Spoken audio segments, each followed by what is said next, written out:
मैंने अधिकतर कमेंट्स में यही देखा कि अब आप सिंदूर क्यों लगाती हैं। तो सवाल बिल्कुल सही है आपका, गलत नहीं। ये सवाल अंजना सिंह से इतनी बार पूछा गया उनके फैंस के जरिए, उनके फैंस के कमेंट के जरिए कि अंजना सिंह को इसका रिप्लाई देने के लिए, इस बात का क्लियर करने के लिए उनको लाइव आके जवाब देना पड़ा। फैंस की भी गलती नहीं है, फैंस तो जो देखेंगे जो सुनेंगे वही ना पूछेंगे अपने स्टार से। और गाँव देहात के फैंस तो इतने भोले होते हैं कि जो देखते हैं जो सुनते हैं उसको ज़्यादा ही सच मानते हैं। तो उनको पता है कि अंजना सिंह का तलाक हो चुका है, अब ये सिंदूर क्यों लगाती हैं, जबकि लगाना उतना अलाउड नहीं है हमारे समाज में।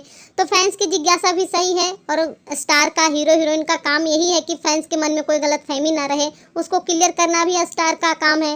तो देखिए बहुत ही खूबसूरती से अंजना सिंह ने इस बात का रिप्लाई दिया अपने फैंस को।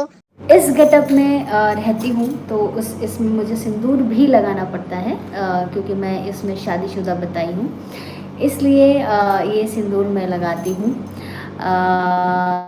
तो जितने लोगों के ये सवाल थे कि अब आप, इसलिए लगाती हूँ, इस किरदार के लिए लगाती हूँ, और कोई रीज़न नहीं है ये सिंदूर मतलब लगाने का। और उम्मीद करती हूँ कि मेरे इस जवाब से आप लोगों को ये मेरा जवाब समझ में आया होगा, और आगे से मेरे कमेंट्स में ऐसे कोई कन्फ्यूज़न नहीं रहेगा लोगों को, भाई अब क्यों।